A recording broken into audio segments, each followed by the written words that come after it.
Hi everyone, this is me SL Kapulgadi from Shraddha Academy. In this video, I am discussing the very interesting and important concept in your chapter number 3, that is accounting equation. ಆತ್ಮೀಯ ವಿದ್ಯಾರ್ಥಿಗಳೇ, ಇವತ್ತಿನ ದಿನ ನಾನು accounting equation ಬಗ್ಗೆ discussion ಮಾಡ್ತಾ ಇದ್ದೀನಿ. This is a 6 marks problem in your exam. So ಹಂಗಾದ್ರೆ accounting equation ಅಂದ್ರೆ ಏನಂತೇಳಿ ತಿಳ್ಕೊಂಡು, so as per the dual aspect concept, there is a one standard equation, that is assets always equal to capital plus liabilities. assets ಗಳ ಯಾವತ್ತು capital plus ಮತ್ತು ಲಯಬಿಲಿಟೀಸ್ಗೆ equal ಆಗಿರ್ತಾವೆ. ಯಾಕಂತಂದ್ರೆ ನಾವು ಏನಾದರೂ ಅಸೆಟ್ಸ್ನ ಕ್ಯಾಶ್ ಒಳಗೆ ತಂದು ಅಂತಂದ್ರೆ at the time of the commencement of the business ಅದು ಕ್ಯಾಪಿಟಲ್ ಆಗಿರ್ತೈತಿ. ಸೊ ಕ್ಯಾಶ್ ಮತ್ತು ಕ್ಯಾಪಿಟಲ್ ಮತ್ತು ಆಲ್ವೇಸ್ ಈಕ್ವಲ್. ಸೊ ಅದೇ ರೀತಿಯಾಗಿ ನಾವು ಏನಾದರೂ ಲಯಬಿಲಿಟೀಸ್ಗಳನ್ನ ತಂದು, ಫಾರ್ ಎಕ್ಸಾಂಪಲ್ ಲೋನ್ ತಂದು ಅಂತಂದ್ರೆ ಒಂದು ಲಯಬಿಲಿಟಿ ಬರ್ತೈತಿ, ದೆನ್ ಕ್ಯಾಶ್ ಬರ್ತೈತಿ, always equal. So this is totally based on the balance sheet. This is a very important equation for preparation of balance sheet. ಯಾಕಂದ್ರೆ at the end of the financial year ನಾವು balance ಶೀಟನ್ನು prepare ಮಾಡ್ತಿರ್ತೀವಿ on base of this equation. So there for this equation ಭಾಳ important ಐತಿ. So ಅದಕ್ಕಾಗಿ ನೀವು ಪ್ರತಿಯೊಂದು problems ಇದ್ರ ಮ್ಯಾಗ ಬಿಡಿಸಿದ್ದು ಅಂತಂದ್ರೆ ಈಸಿಲಿ ನಮ್ಗೆ ಗೊತ್ತಾಗ್ತೈತಿ. 6 ಮಾರ್ಕ್ಸ್ ಪ್ರಾಬ್ಲಮ್ಸ ಯಾವ ರೀತಿಯಾಗಿ ಕೇಳ್ತಾನೋ ಮತ್ತು ನಾವು ಯಾವ ರೀತಿಯಾಗಿ ಈಸಿಲಿ ಅದನ್ನು ತಿಳ್ಕೊಂಡ ಬಿಡಿಸೋದು ಅನ್ನೋದನ್ನ ಈಗ ನೋಡೋಣ. Now I am solving midterm question paper 2023 question number 22. This is the 6 marks question. Use accounting equation from the following transactions. Number A, commenced business with cash rupees 2 lakh. ಆತ್ಮೀಯ ವಿದ್ಯಾರ್ಥಿಗಳೇ, ಈ ಥರ ಪ್ರಾಬ್ಲಮ್ಸ್ಗಳು ಬಿದ್ದಾಗ 6 ಮಾರ್ಕ್ಸ್ಗೆ ನಾವು ಫಸ್ಟ್ ಏನು ರಿಕಗ್ನೈಸ್ ಮಾಡಬೇಕು, ಏನು identify ಮಾಡ್ಬೇಕಂದ್ರೆ, ಯಾಕಂದ್ರೆ ನಾವು ಅಕೌಂಟಿಂಗ್ ಇಕ್ವೇಷನ್ ಹಾಕಿ ಬಿಡಿಸಾತು ಅಂತಂದ್ರೆ ಅಸೆಟ್ ಸೈಡ್ ಎಷ್ಟು ಅಕೌಂಟ್ಸ್ಗಳು ಇನ್ವಾಲ್ವ್ಮೆಂಟ್ ಆಗ್ತಾವೆ, ನೆಕ್ಸ್ಟ್ ಲಯಬಿಲಿಟಿ ಸೈಡ್ ಎಷ್ಟು ಅಕೌಂಟ್ಸ್ಗಳು ಇನ್ವಾಲ್ವ್ಮೆಂಟ್ ಆಗ್ತಾವೆ ಅನ್ನೋದ್ರ ಫಸ್ಟ್ ನಾವು ಐಡೆಂಟಿಫೈ ಮಾಡಬೇಕು ಕ್ವಶನ್ ಪೇಪರ್ ಕೊಟ್ಟಾಗ. ಸೊ ಹಂಗಾದ್ರೆ ಫಸ್ಟ್ ಏನೈತಪ್ಪ ಅಂತಂದ್ರೆ ಬಿಸ್ನೆಸ್ ಕಮೆನ್ಸ್ ಮಾಡ್ಯಾನೋ ಕ್ಯಾಶ್ದಿಂದ, ಹಂಗಾರ number 1 account is involve. Here number 2 account is capital account. Capital account involvement ಆಯ್ತು ಅಂದ್ರೆ ಲಯಬಿಲಿಟಿ ಸೈಡ್. ಬಿ ಟ್ರಾನ್ಸಾಕ್ಷನ್ ಒಳಗೆ purchased furniture, here furniture another account asset ಬಂತಿಲ್ಲಿ. Number 2 cash account, here cash ಈಗ ನಾವು open ಮಾಡಿದ್ದೀವಿ, ಸೊ ಅಡ್ಜಸ್ಟ್ಮೆಂಟ್ ಮಾಡ್ತೀವಿ. So ಹಂಗಾರೆ ಇಲ್ಲಿ ಪರ್ಚೇಸ್ ಫರ್ನಿಚರ್ ಆದಾಗ ಫರ್ನಿಚರ್ ಅಕೌಂಟ್ ಡೆಬಿಟ್ ಆಗಿ ಕ್ಯಾಶ್ ಅಕೌಂಟ್ ಕ್ರೆಡಿಟ್ ಆಗ್ತಿರ್ತೈತಿ. Number C purchased goods, so ಇಲ್ಲಿ ಗೂಡ್ಸನ್ನ ಖರೀದಿ ಮಾಡಿದೆವು, ಹಂಗಾರೆ 1 more ಲೆಜರ್ ಓಪನ್ ಆಗ್ತೈತಿ, that is stock account involvement ಆಗ್ತೈತಿ, ಅಥವಾ ಇದಕ್ಕೆ ಇನ್ನೊಂದು ಹೆಸರು ಇನ್ವೆಂಟರಿ. ಸೊ ಫ್ರಾಮ್ ರವಿ ಕಡೆಯಿಂದ ಖರೀದಿ ಮಾಡಿದ್ದು. ಸೊ ಆನ್ ಕ್ರೆಡಿಟ್ ಅಂತಂದ್ರೆ ಇಲ್ಲಿ ರವಿ ಕಡೆಯಿಂದ ಕ್ರೆಡಿಟ್ ಮಾಡಿದ್ದು ಅಂತಂದ್ರೆ 1 more ಲೆಜರ್ ಓಪನ್ ಆಗ್ತೈತಿ, ದಟ್ ಈಸ್ ಕ್ರೆಡಿಟರ್ಸ್. ಹಂಗಾರೆ ಲಯಬಿಲಿಟಿ ಸೈಡ್ ಇದು ಒಂದು ಲೆಜರ್ ಓಪನ್ ಆಯ್ತು. ಸೊ ಈ ರೀತಿಯಾಗಿ ನಾವು ಅಕೌಂಟ್ಸ್ಗಳ ಇನ್ವಾಲ್ವ್ಮೆಂಟನ್ನು ಚೆಕ್ ಮಾಡ್ಕೊಂಡ ಅಸೆಟ್ ಸೈಡ್ ಎಷ್ಟು ಬರೀಬೇಕು, ಲಯಬಿಲಿಟಿ ಸೈಡ್ ಎಷ್ಟು ಬರೀಬೇಕು ಅನ್ನೋದ್ರ ಪ್ರೀ ಪ್ಲ್ಯಾನ್ ಆಗಿ ಕ್ವಶನ್ ಪೇಪರ್ ಒಳಗನ ಅಂಡರ್ಸ್ಟ್ಯಾಂಡ್ ಮಾಡ್ಕೋಬೇಕು. ಹಂಗಾರೆ ಲಾಸ್ಟ್ ಡಿ ಐತಿ rent paid, here expenses paid ಆಗೈತಿ ಅಂತಂದ್ರೆ ಕ್ಯಾಶ್ನಿಂದ ಮೈನಸ್ ಆಯ್ತು, ಆಲ್ರೆಡಿ ಕ್ಯಾಶ್ ಲೆಜರ್ ಓಪನ್ ಐತಿ. ಹಂಗಾರೆ ರೆಂಟನ್ನ ಎಲ್ಲಿ ಅಡ್ಜಸ್ಟ್ ಮಾಡೋದಂದ್ರೆ ಕ್ಯಾಪಿಟಲ್ದಾಗ. ಇನ್ಕಮ್ಸ್ಗಳಿಗಿತ್ತು ಆ್ಯಡ್ ಮಾಡಬೇಕು, ಎಕ್ಸ್ಪೆನ್ಸಸ್ಗಳು ಇತ್ತಂದ್ರೆ ಲೆಸ್ ಮಾಡಬೇಕು. This is a very simple problem ಐತಿ. ಹಂಗಾರೆ ಇದನ್ನು ಯಾವ ರೀತಿಯಾಗಿ ಬಿಡಿಸ್ಬೇಕು ಅನ್ನೋದನ್ನು ನೋಡೋಣ. ಆ್ಯಸ್ ಪರ್ ದಿ ಟ್ರಾನ್ಸಾಕ್ಷನ್ ಪ್ರಕಾರ ಅಸೆಟ್ ಸೈಡ 3 ಅಕೌಂಟ್ಸ್ಗಳು ಇನ್ವಾಲ್ವ್ಮೆಂಟ್ ಆಗ್ಯಾತವು, ಕ್ಯಾಶ್, ಫರ್ನಿಚರ್ ಮತ್ತು ಸ್ಟಾಕ್ ಆರ್ ಇನ್ವೆಂಟ್ರಿ. ಇನ್ನು ಲಯಬಿಲಿಟಿ ಸೈಡ ಕ್ಯಾಪಿಟಲ್ ಮತ್ತು ಕ್ರೆಡಿಟರ್ಸ 2 ಇನ್ವಾಲ್ವ್ಮೆಂಟ್ ಆಗತ್ತವು. ಇದನ್ನು ಆಲ್ರೆಡಿ ನಾವು ಪ್ಲ್ಯಾನ್ ಮಾಡ್ಕೊಂಡನ ಈ ಥರ ಟೇಬಲ್ಸ್ಗಳು ಹಾಕೋಬೇಕು. ಹಂಗಾರೆ 1 by 1 ನಾವು ಟ್ರಾನ್ಸಾಕ್ಷನ್ ನೋಡ್ಕೊತ ಹೋಗೋದಾದ್ರೆ ಎದ್ರೊಳಗೆ ಪ್ಲಸ್ ಮಾಡಬೇಕು, ಎದ್ರೊಳಗೆ ಮೈನಸ್ ಮಾಡಬೇಕು ಅನ್ನೋದನ್ನ ಚೆಕ್ ಮಾಡ್ಕೊತ ಬರೋಣ. ಹಂಗಾರೆ ನಂಬರ್ ಎ ಟ್ರಾನ್ಸಾಕ್ಷನ್ ಏನೈತೆ ಅಂದ್ರೆ commenced business with cash rupees 2 lakh ಐತಿ. ಅಂದ್ರೆ ಇಲ್ಲಿ ಕ್ಯಾಶ್ ಬಂತು, ಸೊ ಹಂಗಾರ 2 lakh ಕ್ಯಾಶ್ ಆಯ್ತು. ನೆಕ್ಸ್ಟ್ ಕ್ಯಾಪಿಟಲ್ ಒಳಗೆ ಬಂತು, ಸೊ ಹಂಗಾರ ಲಯಬಿಲಿಟಿ ಸೈಡ್ ಕ್ಯಾಪಿಟಲ್ 2 lakh ಬಂತು. ಸೊ ಹಂಗಾರೆ ಎ ಟ್ರಾನ್ಸಾಕ್ಷನ್ ಪ್ರಕಾರ assets always equal to liability plus capital ಆಯ್ತು. ನೆಕ್ಸ್ಟ್ ನಂಬರ್ ಬಿ ಟ್ರಾನ್ಸಾಕ್ಷನ್ ನೋಡಿದಾಗ ಏನೈತೆ ಅಂದ್ರೆ ಪರ್ಚೇಸ್ಡ್ ಫರ್ನಿಚರ್ ಐತಿ. ಹಂಗಾರೆ ಇಲ್ಲಿ ಫರ್ನಿಚರ್ ಬತ್ತು, ಫಾರ್ ಕ್ಯಾಶ್ ಐತಿ. ಹಂಗಾರೆ ನಾವು ಕ್ಯಾಶ್ ಹೋತು, ಫರ್ನಿಚರ್ ಬತ್ತು, ಹಂಗಾರೆ ಕ್ಯಾಶ್ ಇದ್ದಿದ್ದು ಇಲ್ಲಿ 50,000 ಮೈನಸ್ ಆಗಬೇಕು, ನೆಕ್ಸ್ಟ್ ಫರ್ನಿಚರ್ ಇದ್ದಿದ್ದ ಪ್ಲಸ್ ಆಗಬೇಕು. ಸೊ ಹಂಗಾದ್ರೆ ಇಲ್ಲಿ ಒಂದು ಅಸೆಟ್ಸ್ ಕಡಿಮೆ ಆಯ್ತು, ಒಂದು ಅಸೆಟ್ ಹೆಚ್ಚಾಯ್ತು. There is no effect on the liability side ಏನು ಇಫೆಕ್ಟ್ ಇಲ್ಲ. ಸೊ ಹಂಗಾರೆ ಬಿ ಟ್ರಾನ್ಸಾಕ್ಷನ್ ಕ್ಲೋಸ್ ಮಾಡಿದಾಗ ನಮ್ಮದು ಅಸೆಟ್ಸ್ ಮತ್ತು ಲಯಬಿಲಿಟೀಸ್ಗಳ ಈಕ್ವಲ್ ಆಗಬೇಕು. ನಂಬರ್ ಬಿ ಟ್ರಾನ್ಸಾಕ್ಷನ್ ಕ್ಲೋಸ್ ಮಾಡಿದಾಗ ಕ್ಯಾಶ್ ಅಕೌಂಟ 1,50,000 ಆಯ್ತು. ಯಾಕಂತಂದ್ರೆ 50,000 ಮೈನಸ್ ಆಯ್ತು, 50,000 ಫರ್ನಿಚರ್ ಬಂತು. So net effect asset side 2 lakh ಆಯ್ತು, ಲಯಬಿಲಿಟಿ ಸೈಡ್ 2 lakh ಆಯ್ತು. ಹಂಗಾರೆ ಸಿ ಟ್ರಾನ್ಸಾಕ್ಷನ್ ನೋಡೋಣ. ಸಿ ಟ್ರಾನ್ಸಾಕ್ಷನ್ ಏನೈತಿ, ಪರ್ಚೇಸ್ ಗೂಡ್ಸ್ ಫ್ರಮ್ ರವಿ ಅವನ ಕ್ರೆಡಿಟ್ ಐತಿ. ಸೊ ಗೂಡ್ಸನ್ನು ಖರೀದಿ ಮಾಡಿದ ಅಂತಂದ್ರೆ ಇಲ್ಲಿ ಸ್ಟಾಕ್ ಬಂತು 10,000 rupees. ಸೊ ನೆಕ್ಸ್ಟ್ ಕ್ರೆಡಿಟರ್ಸ್ 10,000 ಬರ್ತಾರೋ. ಸೊ ಹಂಗಾರೆ ಸಿ ಟ್ರಾನ್ಸಾಕ್ಷನ್ಸ್ ನಾವು ಕ್ಲೋಸ್ ಮಾಡಿ ನೋಡಿದಾಗ ಕ್ಯಾಶ್ ಎಷ್ಟು ಉಳಿತು ಅಂತಂದ್ರೆ 1,50,000 ಉಳಿತು. There is no any effect. Next furniture ಬಂದೈತಿ ಪ್ಲಸ್ 50,000. ನೆಕ್ಸ್ಟ್ ಪ್ಲಸ್ ಸ್ಟಾಕ್ 10,000 ಬಂದಿತ್ತು. ಅಂದ್ರೆ ಟೋಟಲ್ ಎಷ್ಟು ಆತಂದ್ರೆ ಇಲ್ಲಿ 2 lakh ಪ್ಲಸ್ 10,000, 2 lakh 10,000 ಈಕ್ವಲ್ ಏನಾಗಬೇಕಂದ್ರೆ ಲಯಬಿಲಿಟಿ ಸೈಡ್ ಆಗಬೇಕು. 2 lakh ಕ್ಯಾಪಿಟಲ್ ಐತಿ ಪ್ಲಸ್ 10,000 ಕ್ರೆಡಿಟರ್ಸ್ ಅದಾರ. ಸೊ ಹಂಗಾದ್ರೆ ಇಲ್ವೇಷನ್ ಪ್ರಕಾರ ಮ್ಯಾಚ್ ಅದು. ನೆಕ್ಸ್ಟ್ ಲಾಸ್ಟ್ ಡಿ ಟ್ರಾನ್ಸಾಕ್ಷನ್ ಏನೈತೆ ಅಂದ್ರೆ ರೆಂಟ್ ಪೇಯ್ಡ್ ₹5,000 ಐತಿ. ಹಂಗಂದ್ರೆ ನಾವು ಪೇಯ್ಡ್ ಮಾಡಿದಂದ್ರೆ ಕ್ಯಾಶ್ ಒಳಗೆ ಮೈನಸ್ ಆಗಬೇಕು 5,000. ಆ ನಂತರ ನೆಕ್ಸ್ಟ್ ಎಕ್ಸ್ಪೆನ್ಸಸ್ಗಳು ಆಲ್ವೇಸ್ ನಾವು ಕ್ಯಾಪಿಟಲ್ ಒಳಗೆ ಅಡ್ಜಸ್ಟ್ ಮಾಡಬೇಕು, ಅಲ್ಲಿ ಮೈನಸ್ 5,000 ಮಾಡ್ಬೇಕು. ಅಂದ್ರೆ ಅಸೈಡ್ ಸೈಡ ಕ್ಯಾಶ್ ಒಳಗೆ ಮೈನಸ್ ಆಯ್ತು, ಲಯಬಿಲಿಟಿ ಸೈಡ ಕ್ಯಾಪಿಟಲ್ ಒಳಗೆ ಮೈನಸ್ ಆಯ್ತು. ಅಂದ್ರೆ ಇಲ್ಲಿ ಯಾವುದೇ ಎಕ್ಸ್ಪೆನ್ಸಸ್ಗಳನ್ನ ನಾವು ನೆಟ್ ಇಫೆಕ್ಟ್ ಎಲ್ಲಿ ಕೊಡ್ತಿರ್ತೀವಿ ಅಂದ್ರೆ ಕ್ಯಾಪಿಟಲ್ಗೆ ಕೊಡ್ತಿರ್ತು. ಯಾವುದೇ ಇನ್ಕಮ್ಸ್ಗಳ್ನು ಕ್ಯಾಪಿಟಲ್ಗೆ ಕೊಡ್ತಿರ್ತು. ಅಂದ್ರೆ ನಾವು ಅಲ್ಲಿ balance sheet trading and P&L account ಹಾಕೋದ್ ಮುಂದೆ ನಿಮ್ಗೆ ಗೊತ್ತಾಗ್ತೈತಿ.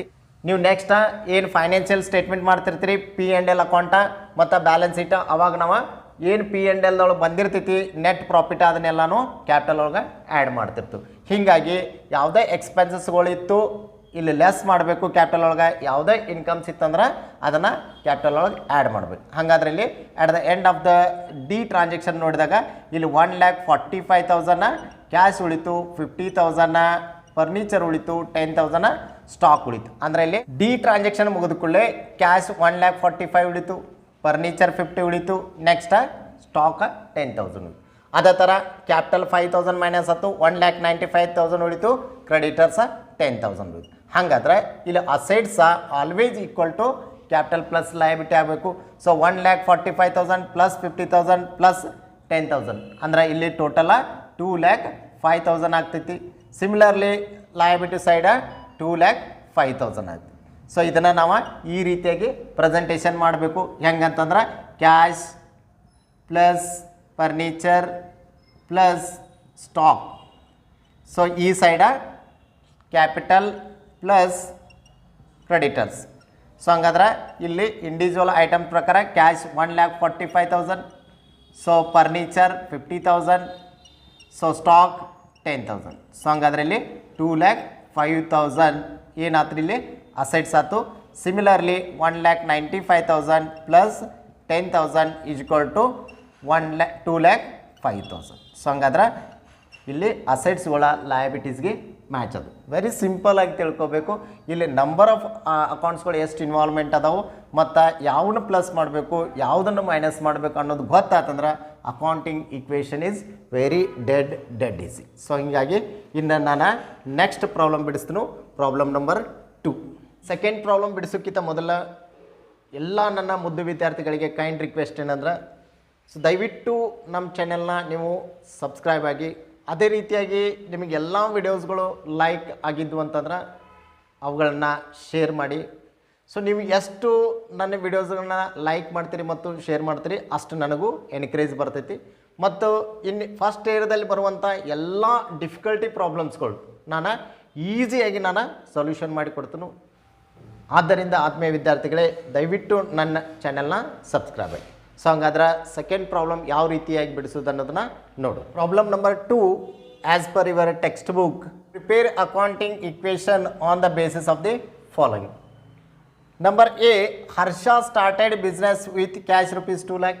Here also 2 accounts are involved. Number 1 is cash, number 2 is capital.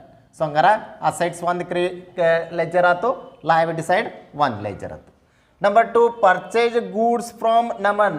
Goods ಅಂದ್ಕೊಳ್ಳಿನ ಸ್ಟಾಕ್ ಇನ್ವಾಲ್ವ್ಮೆಂಟ್ ಆಗ್ತೈತಿ. ಸೊ ಹಂಗಾರೆ ಸ್ಟಾಕ್ ಅಕೌಂಟ್ ಓಪನ್ ಆಯ್ತು, that is inventory. Next for cash ಅಂದನ್. ಸೊ ಹಿಯರ್ ಕ್ರೆಡಿಟರ್ಸ್ ಬರಂಗಿಲ್ಲ, cash ಒಳಗೆ ಅಡ್ಜಸ್ಟ್ ಆಗ್ತೈತಿ. ಯಾಕಂತಂದ್ರೆ ಕ್ರೆಡಿಟ್ ಇತ್ತಂದ್ರೆ ಫ್ರಾಮ್ ನಮ್ಮನ್ನು ಕ್ರೆಡಿಟ್ ಇತ್ತಂದ್ರೆ ಅಷ್ಟೇ ಕ್ರೆಡಿಟರ್ಸ್ ಲೆಜರ್ ಓಪನ್ ಆಗ್ತಾರೋ liability side. Here for cash ಐತಿ, ಸೊ ಹಂಗಾರೆ ಕ್ಯಾಶ್ ಒಳಗೆ ಅಡ್ಜಸ್ಟ್ ಮಾಡಬೇಕು. Number C sold goods to Banu. So ಬಾನುಗೆ ನಾವು ಸರಕುಗಳನ್ನು ಮಾರಿದ್ದು. ಇಲ್ಲಿ ಕ್ಯಾಶ್ ಅಂತಲೂ ಹೇಳಿಲ್ಲ, ಕ್ರೆಡಿಟ್ ಅಂತಲೂ ಹೇಳಿಲ್ಲ ಅಂತಂದ್ರೆ ದಿಸ್ ಈಸ್ ಆಲ್ವೇಸ್ ಕ್ರೆಡಿಟ್. ಯಾಕಂದ್ರೆ ನೇಮ್ ಆಫ್ ದ ಪಾರ್ಟಿ ಬಂತಂದ್ರೆ ಹಂಗಾರೆ ಇಲ್ಲಿ ಡೇಟರ್ಸ್ ಲೆಜರ್ ಏನಾತ್ರಿ ಓಪನ್ ಆಯ್ತು. Banu is the ಡೇಟರ್ಸ್.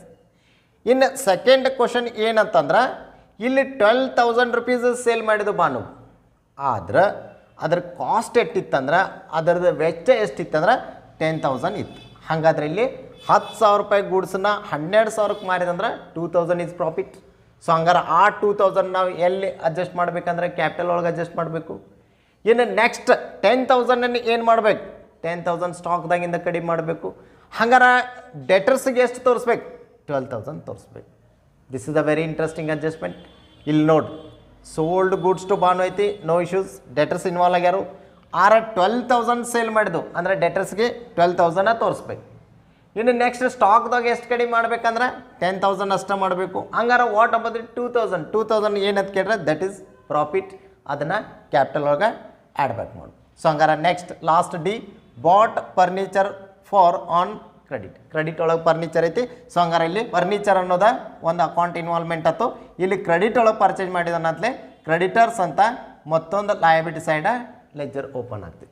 ಸೊ ಈ ರೀತಿಯಾಗಿ ನಾವು ಎಷ್ಟು ಅಕೌಂಟ್ಸ್ಗಳು ಇನ್ವಾಲ್ವ್ಮೆಂಟ್ ಅದಾವ ಅನ್ನೋದನ್ನ ನೋಡ್ಕೊಂಡು ನಾವು ಏನು ಮಾಡಬೇಕಪ್ಪ ಅಂತಂದ್ರೆ ಅಕೌಂಟಿಂಗ ಈಕ್ವೇಷನ್ ಟೇಬಲ್ ಹಾಕಬೇಕು. ಮತ್ತು ಯಾವ ಪ್ಲಸ್ ಮಾಡಬೇಕು, ಯಾವ ಮೈನಸ್ ಮಾಡಬೇಕು, ಇನ್ನು ಕಾಸ್ಟ್ ಕೊಟ್ಟಾಗ ಏನು ಮಾಡಬೇಕು ಅನ್ನೋದನ್ನು ನಾವು ಕರೆಕ್ಟಾಗಿ ತಿಳ್ಕೊಂಡ್ರೆ ಅಕೌಂಟಿಂಗ್ ಈಕ್ವೇಷನ್ ಈಸಿಯಾಗಿ ಸಾಲ್ವ್ ಮಾಡ್ಬೋದು. ಸೊ ಹಂಗಾರೆ ಈ ಪ್ರಾಬ್ಲಮ್ಸನ್ನು ಯಾವ ರೀತಿಯಾಗಿ ಸಾಲ್ವ್ ಮಾಡೋದು ಅಂತಂದ್ರೆ ನಂಬರ್ ಎ ಟ್ರಾನ್ಸಾಕ್ಷನ್ ಏನೈತೆ ಅಂದ್ರೆ Harsha started business with cash rupees 2 lakh ಅಂಕಂತಂದ್ರೆ ನಂಬರ್ ಎ ಟ್ರಾನ್ಸಾಕ್ಷನ್ ಪ್ರಕಾರ ಕ್ಯಾಶ್ 2 lakh ಬತ್ತು. ಸೊ ನೆಕ್ಸ್ಟ್ ಕ್ಯಾಪಿಟಲ್ 2 lakh ಬತ್ತು. ಸೊ ಹಂಗಾರೆ ಎ ಟ್ರಾನ್ಸಾಕ್ಷನ್ ಪ್ರಕಾರ ಅಸೆಟ್ಸ್ ಲಯಬಿಲಿಟೀಸ್ಗೆ ಈಕ್ವಲ್ ಆಯ್ತು. ನೆಕ್ಸ್ಟ್ ಫಾರ್ ಬಿ ಟ್ರಾನ್ಸಾಕ್ಷನ್ ಏನೈತೆ ಅಂದ್ರೆ purchase goods from Naman for cash ಐತಿ. ಸೊ ಇಲ್ಲಿ ನಮ್ಮನ ಕಡೆಯಿಂದ ಕ್ಯಾಶ್ ಒಳಗೆ ಖರೀದಿ ಮಾಡಿದಂತಂದ್ರೆ ಇಲ್ಲಿ ಕ್ಯಾಶ್ ಒಳಗೆ ಅಡ್ಜಸ್ಟ್ಮೆಂಟ್ ಆಗಬೇಕು. ಒಂದು ವೇಳೆ ನಾವು ಕ್ರೆಡಿಟ್ ಒಳಗೆ ಪರ್ಚೇಸ್ ಮಾಡಿದ್ದು ಅಂತಂದ್ರೆ ಕ್ರೆಡಿಟರ್ಸ್ ಅಕೌಂಟ್ ಇನ್ವಾಲ್ವ್ಮೆಂಟ್ ಆಗ್ತೈತಿ. ಸೊ ಹಂಗಾರೆ ಇಲ್ಲಿ ಕ್ರೆಡಿಟರ್ಸ್ ಅಕೌಂಟ್ ಇನ್ವಾಲ್ವ್ಮೆಂಟ್ ಆಗಂಗಿಲ್ಲ, ಯಾಕಂದರೆ ಕ್ಯಾಶ್ ಒಳಗೆ ಪರ್ಚೇಸ್ ಮಾಡಿದ್ದು. ಸೊ ಹಂಗಾರೆ ಸ್ಟಾಕ್ ಇನ್ವಾಲ್ವ್ಮೆಂಟ್ ಆಗ್ತೈತಿ. ಬಿ ಟ್ರಾನ್ಸಾಕ್ಷನ್ ಪ್ರಕಾರ ಸ್ಟಾಕ್ ಎಷ್ಟು ಇನ್ವಾಲ್ವ್ಮೆಂಟ್ ಆಗ್ತೈತೆ ಅಂದ್ರೆ 40,000 ಬರ್ತೈತಿ. ಸೊ ಹಂಗಾರೆ ನೆಕ್ಸ್ಟ್ ಕ್ಯಾಶ್ ಒಳಗೆ ಪರ್ಚೇಸ್ ಮಾಡಿದಂದ್ರೆ ಕ್ಯಾಶ್ ಹೋಗ್ತೈತಿ. ಸೊ 40,000 ಮೈನಸ್ ಮಾಡಬೇಕು ಸೊ ಕ್ಯಾಶ್ದಿಂದ. ಸೊ ಹಂಗಾರೆ ಬಿ ಟ್ರಾನ್ಸಾಕ್ಷನ್ ಮುಗೀತಂದ್ರೆ ನಮ್ಮದು ಟೋಟಲ್ ಎಷ್ಟು ಆಗ್ತೈತಿ ಅಂದರೆ ಕ್ಯಾಶ 1,60,000 ಆಗ್ತೈತಿ. ಸೊ ಪ್ಲಸ್ 40,000 ಸ್ಟಾಕ್ ಆಗ್ತೈತಿ. ಸೊ ಹಂಗಾದ್ರೆ ಕ್ಯಾಪಿಟಲ್ ಆ್ಯಸ್ ಇಟ್ ಈಸ್ ಉಳಿತೈತಿ 2 lakh ಅಷ್ಟೇ ಉಳಿತೈತಿ. ಸೊ ಹಂಗ ನಂಬರ್ ಸಿ ಟ್ರಾನ್ಸಾಕ್ಷನ್ ನೋಡು. C transaction is very very interesting transactions. ಯಾಕಂದ್ರೆ ಗೂಡ್ಸ್ ಸೋಲ್ಡ್ ಟು ಬಾನು ಐತಿ. ಸೊ ಇಲ್ಲಿ ಕ್ರೆಡಿಟ್ ಒಳಗೆ ಸೇಲ್ ಆಗಿದ್ದರಿಂದ ಡೆಟರ್ಸ್ ಅಕೌಂಟ್ ಇನ್ವಾಲ್ವ್ಮೆಂಟ್ ಆದರು. Number 1 question. ನಂಬರ್ 2 ಏನಂತಂದ್ರಲ್ಲಿ ಕಾಸ್ಟ್ ಮತ್ತು ಸೇಲ್ ವ್ಯಾಲ್ಯೂ ಕೊಟ್ಟಾನ. ಸೊ ಯಾವಾಗ ಕಾಸ್ಟ್ ವ್ಯಾಲ್ಯೂ ಸೇಲ್ ವ್ಯಾಲ್ಯೂ ಕೊಡ್ತಾನೋ ಅವಾಗ ನಾವು ಏನು ಮಾಡ್ಬೇಕಂದ್ರೆ ಸೇಲ್ ಮಾಡಿದ್ದು ಬಾನುಗೆ ಅಂದ್ರೆ ಡೆಟರ್ಗೆ ಸೇಲ್ ಮಾಡಿದಂದ್ರೆ ನಾವೆಲ್ಲ 12,000 ತೊಗೋಬೇಕು. ಯಾಕಂದ್ರೆ ಟೋಟಲ್ ಡೆಟರ್ಸಿಗೆ 12,000 ಮಾಡಿದ್ದು. ನಂಬರ್ 2 ಕ್ವಶನ್ನ ಸೇಲ್ ಮಾಡಿದ್ದು ಅಂದ್ರೆ ನಮ್ದು ಸ್ಟಾಕ್ ಕಡಿಮೆ ಆಗಬೇಕು. ಹಂಗಾರೆ ಎಷ್ಟು ಕಡಿಮೆ ಆಗ್ಬೇಕಂತೇಳಿ ಕ್ವಶನ್ ಬರ್ತಂದ್ರೆ ಅಲ್ಲಿ ಓನ್ಲಿ 10,000 ಅಷ್ಟೇ ಕಡಿಮೆ ಆಗಬೇಕು. ಯಾಕಂತಂದ್ರೆ 10,000 ಕಾಸ್ಟದ್ದು ಅಷ್ಟೇ ಮೈನಸ್ ಆಗ್ತೈತಿ. ಅದಕ್ಕಾಗಿ 10,000 ಅಷ್ಟೇ ಮೈನಸ್ ಆಗಬೇಕು. ಸೊ ಹಂಗಾದ್ರೆ ನೆಕ್ಸ್ಟ್ ಕ್ವಶನ್ ಇಲ್ಲಿ ಅರೈಸ್ ಆತು ಏನಂತಂದ್ರೆ 2,000 ಡಿಫ್ರೆನ್ಸ್ ಬಂತು. ಯಾಕಂದ್ರೆ 10,000 ರೂಪಾಯಿ ಗೂಡ್ಸನ್ನು 12,000ಕ್ಕೆ ಮಾಡಿದಂದ್ರೆ 2,000 ನಮಗೆ ಪ್ರಾಫಿಟ್ ಆಯ್ತು. ಆ 2,000 ಪ್ರಾಫಿಟನ್ನು ಕ್ಯಾಪಿಟಲ್ ಒಳಗೆ ತೋರಿಸ್ಬೇಕು. Very simple. ಈ ಥರ ಕೊಟ್ಟಾಗ ಏನು ಮಾಡ್ಬೇಕಂತಂದ್ರೆ ಕಾಸ್ಟ್ ಏನಿರ್ತೈತಿ ಗುಡ್ಸದ ಸ್ಟಾಕ್ ಒಳಗೆ ಮೈನಸ್ ಮಾಡೋದ. ಆನಂತರ ಏನು ಸೇಲ್ ವ್ಯಾಲ್ಯೂ ಇರ್ತೈತಿ ಕ್ಯಾಶ್ ಒಳಗೆ ಸೇಲ್ ಆಗಿತ್ತು, ಕ್ಯಾಶ್ ಒಳಗೆ 12,000 ಕೊಡ್ಸೋದ. ಇಲ್ಲಿ ಕ್ರೆಡಿಟ್ ಒಳಗೆ ಆಗೈತೆ ಅನ್ನೋದೇ ಡೆಟರ್ಸ್ 12,000 ತಗೋದು. ಸೊ ಭಾಳ ಈಸಿ ಕನ್ಸೆಪ್ಟ್ ಐತಿ, ಅಂಡರ್ಸ್ಟ್ಯಾಂಡ್ ಮಾಡ್ಕೋಬೇಕಷ್ಟೆ. ಸೊ ಹಂಗಾದ್ರೆ ಇಲ್ಲಿ ನಾವು ಸಿ ಕ್ಲೋಸ್ ಮಾಡಿದಾಗ ಟೋಟಲ್ ಎಷ್ಟು ಉಳಿತು ಅಂತಂದ್ರೆ ಇಲ್ಲಿ ಕ್ಯಾಶ್ 1,60,000 ಉಳಿತು. ಆನಂತರ ಇಲ್ಲಿ 30,000 ಸ್ಟಾಕ್ ಉಳಿದು, ಯಾಕಂದ್ರೆ 10,000 ಕಾಸ್ಟದ್ದು ಮಾರಿದವು. ನೆಕ್ಸ್ಟ್ ಡೆಟರ್ಸ್ ಎಷ್ಟು ಬಂದಂದ್ರೆ 12,000 ಬಂತು. ಸೊ ಹಂಗಾದ್ರೆ ಇಲ್ಲಿ ನಾವು ಕ್ಯಾಪಿಟಲನ್ನು ಕ್ಲೋಸ್ ಮಾಡಿದಾಗ 2,02,000 ಉಳಿತು. ಹಂಗಾದ್ರೆ ಇವನು ಮೂರು ಕೂಡಿಸಿದಾಗ 2,02,000 ಆಗ್ತೈತಿ. ನೆಕ್ಸ್ಟ್ ಇಲ್ಲಿ ಡಿ ಟ್ರಾನ್ಸಾಕ್ಷನ್ ನೋಡಿದಾಗ ಬಾಟ್ ಫರ್ನಿಚರ್ ಫಾರ್ ಕ್ರೆಡಿಟ್ ಅಂದನು. ಸೊ ಹಂಗಾದ್ರೆ ಇಲ್ಲಿ ಫರ್ನಿಚರ್ ಬತ್ತು, ಒಂದು ಅಸೆಟ್ ಬತ್ತು, ಎಷ್ಟ್ರದ್ದು ಅಂತಂದ್ರೆ 70,000 ಒಂದು ಅಸೆಟ್ ಬತ್ತು. ಅದಕ್ಕೆ ಹೆಂಗೆ ಖರೀದಿ ಆಗೈತೆ ಅಂದ್ರೆ ಕ್ರೆಡಿಟರ್ಸ್ ಒಳಗೆ ಐತೆ, ಅಂದ್ರೆ 70,000 ರೂಪಾಯಿ ಕ್ರೆಡಿಟರ್ಸ್ ಇನ್ವಾಲ್ವ್ ಆಗ್ತಾರೆ. ಸೊ ಹಂಗಾದ್ರೆ ಇಲ್ಲಿ 4ನೇ ಟ್ರಾನ್ಸಾಕ್ಷನ್ ಅಂದರೆ ಡಿ ಟ್ರಾನ್ಸಾಕ್ಷನ್ಸ್ ನಾವು ಕ್ಲೋಸ್ ಮಾಡಿದಾಗ ನಮ್ಮದು asset always equal to capital plus ಲಯಬಿಲಿಟಿಗೆ ಬರಬೇಕು. ಸೊ ಹಂಗಾರೆ ಕ್ಯಾಶ್ ಆ್ಯಸ್ ಇಟ್ ಈಸ್ 1,60,000 ಉಳಿತೈತಿ, ಪ್ಲಸ್ ಸ್ಟಾಕ್ 30,000 ಉಳಿತೈತಿ, ನೆಕ್ಸ್ಟ್ ಪ್ಲಸ್ ಡೆಟರ್ಸ್ 12,000 ಉಳಿತಾರು, ನೆಕ್ಸ್ಟ್ ಫರ್ನಿಚರ್ ಒಂದು ಬತ್ತು 70,000. ಸೊ ಹಂಗಾದ್ರೆ ಇಲ್ಲಿ 2,02,000 ಉಳಿತೈತಿ ಕ್ಯಾಪಿಟಲ್ ಪ್ಲಸ್ 70,000 ಕ್ರೆಡಿಟರ್ಸ್ ಬರ್ತಾರೆ. ಸೊ ಹಂಗಾರೆ ಓವರ್ ಆಲ್ ಎರಡೂ ಕೂಡಿಸಿದಾಗ ನಮಗಿಲ್ಲಿ 2 lakh ಬರ್ತೈತಿ. Therefore asset always equal to liability plus capital ಅಂತೇಳಿ ಪ್ರೂವ್ ಮಾಡಿ ತೋರಿಸ್ಬೇಕು. This is a very easy dead easy question as per your ಎಕ್ಸಾಮ್ದಾಗ ನಾವು ಇಲ್ಲಿ ಭಾಳ ಈಸಿಯಾಗಿ ಬಿಡಿಸ್ಬೇಕು. ಇಲ್ಲಿ ಓನ್ಲಿ ಥಿಂಗ್ಸ್ ಏನಂದ್ರೆ ಕಾಸ್ಟ್ ಬಂದಾಗ ಅಷ್ಟೇ ನೀವು ಕಾನ್ಸಂಟ್ರೇಷನ್ ಮಾಡಬೇಕು. ಕಾಸ್ಟ್ ಬಂದಾಗ ವೆರಿ ಸಿಂಪಲ್ಲ, ಸ್ಟಾಕ್ ಒಳಗೆ ನಾವು ಕಾಸ್ಟನ್ನು ಮೈನಸ್ ಮಾಡಬೇಕು ಅಷ್ಟೇ. ಇನ್ನು ಸೇಲ್ ಏನು ಮಾಡಿರ್ತೀವಿ ಅದನ್ನು ಕ್ಯಾಶ್ ಒಳಗೆ ಮಾಡಿದ್ದು, ಕ್ಯಾಶ್ ಒಳಗೆ ಪೂರ ಸೇಲ್ ವ್ಯಾಲ್ಯೂ ತೋರಿಸ್ಬೇಕು. ಇನ್ನು ನಾವು ಏನಾದರೂ ಕ್ರೆಡಿಟ್ ಬೇಸ್ ಮ್ಯಾಗ ಮಾಡಿದ್ದು ಅಂತಂದ್ರೆ ಡೆಟರ್ಸ್ ಒಳಗೆ ತೋರಿಸ್ಬೇಕು ಟೋಟಲ್ ಸೇಲ್. ಏನು ಡಿಫ್ರೆನ್ಸ್ ಬರ್ತೈತಲ್ಲ, ಅಕಸ್ಮಾತ್ ಸರ್ಟನ್ ಕೇಸಸ್ ಹಿಂಗೂ ಆಗಿರ್ತಾವೆ, ಕಾಸ್ಟ್ 10,000 ಐತಿ, ಸೇಲ್ 8,000 ಆಗ್ತೈತಿ, ಅವಾಗ 2,000 ಲಾಸ್ ಆಯ್ತು ನಮ್ಗೆ. ಸೊ ಲಾಸ್ ಇದ್ದಿದ್ದ -2,000 ಕ್ಯಾಪಿಟಲ್ ಒಳಗೆ ಮಾಡೋದು. ಸೊ ಅಂಥದ್ದು ಪ್ರಾಬ್ಲಮ್ಸ್ ನಾನು ಸಾಲ್ವ್ ಔಟ್ ಮಾಡಿ ತೋರಿಸ್ತೀನಿ. These are the very interesting problems as per the accounting equations. ಆತ್ಮೀಯ ವಿದ್ಯಾರ್ಥಿಗಳೇ, ಇನ್ನು ಕೊನೆಯದಾಗಿ ತಮ್ಮ ಕಡೆ ರಿಕ್ವೆಸ್ಟ್ ಏನಂದ್ರೆ ದಯವಿಟ್ಟು ಎಲ್ಲರೂ ನಮ್ಮ ಚಾನೆಲ್ನ ಸಬ್ಸ್ಕ್ರೈಬ್ ಆಗಿ, ಅದೇ ರೀತಿಯಾಗಿ ಲೈಕ್ ಮಾಡಿ ಮತ್ತು ಶೇರ್ ಮಾಡಿ. ಸೊ ಇನ್ನು ನಾನು ನೆಕ್ಸ್ಟ್ ವಿಡಿಯೋಸ್ನ ಅಕೌಂಟಿಂಗ್ ಇಕ್ವೇಷನ್ ಮೇಲೇ ಡಿಫ್ರೆಂಟ್ ಆದಂಥ ಎಕ್ಸಾಂಪಲ್ಸ್ಗಳನ್ನ ಬಿಡಿಸ್ತೀನಿ. ಅಲ್ಲಿ ಪ್ರೀಪೇಯ್ಡ್ ಆಗಿರ್ಬೋದು, ರೆಂಟ್ ರಿಶ್ಯೂಡ್ ಇನ್ ಅಡ್ವಾನ್ಸ್ ಆಗಿರ್ಬೋದು, ಆ ಥರ ಪ್ರಾಬ್ಲಮ್ಸ್ಗಳನ್ನ ತೊಗೊಂಡು ನಾನು ಬಿಡಿಸ್ತೀನಿ. ಒಟ್ಟಾರೆ ಅಕೌಂಟಿಂಗ್ ಇಕ್ವೇಷನ್ಸ 6 ಮಾರ್ಕ್ಸ್ ನಿಮಗೆ 100% ನಿಮಗೆ ಬರುವಂಗೆ ನಾನು ಮಾಡಿಕೊಡ್ತೀನಿ. ಸೊ ಆದ್ದರಿಂದ ದಯವಿಟ್ಟು ನಾನು ಎಲ್ಲ ವಿಡಿಯೋಸ್ಗಳನ್ನ ವಾಚ್ ಮಾಡಿ.